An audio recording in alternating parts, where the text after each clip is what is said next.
চলন্ত বাইক থেকে নিখুঁত নিশানায় গুলি করে পালিয়েছিলেন, কিন্তু শনাক্ত হলেন এক ঘড়িতে। আকাশি রঙের ওই ঘড়ি চিনিয়ে দিল ওসমান হাদিকে হত্যা চেষ্টার সন্দেহভাজনকে। ওই ব্যক্তি আর কেউ নন, ছাত্রলীগের সাবেক নেতা ফয়সাল করিম। কৌশলে হাদির প্রচারণা টিমের অংশ হয়েছিলেন তিনি। কয়েকবার হাদির প্রচারণায়ও অংশ নিতে দেখা যায় তাকে।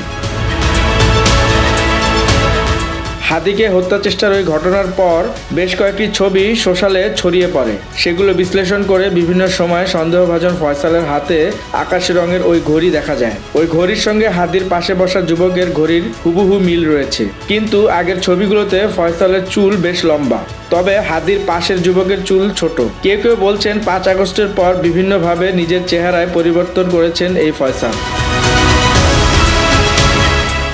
সবশেষ হাদিকে গুলি করার আগে মাস্ক পরেই ঘোরাফেরা করতেন ফয়সাল। 2024 সালের 8 নভেম্বর 2টি বিদেশি পিস্তল, 2টি ম্যাগাজিন, 5টি গুলি, 3টি মোবাইল ফোন সহ ছাত্রলীগের এই নেতা র্যাবের হাতে গ্রেপ্তার হয়েছিলেন। তখন তার বিরুদ্ধে অস্ত্র আইনে মামলা হয়, কিন্তু চলতি বছরের 16 ফেব্রুয়ারি 6 মাসের জামিনে মুক্ত হন ফয়সাল। এরপর নতুন করে তার আরও 1 বছরের জামিন মঞ্জুর করা হয়।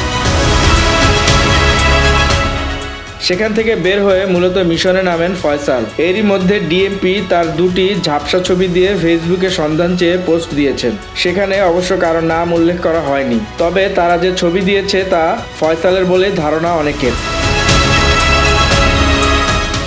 এর আগে হাদিকে হামলাকারী ফয়সাল ইনকিলাব কালচারের সেন্টারেও গিয়েছিলেন। সেই ভিডিওর সাথে ডিএমপির দেওয়া ছবির মিল রয়েছে। জানা যায় ফয়সাল রাজধানীর আদাবর থানা ছাত্রলীগের নেতা ছিলেন। এবার হাদিকে হত্যা চেষ্টা করা ফয়সালের হাতঘড়ি তার পরিচয় ফাঁস করে দিল।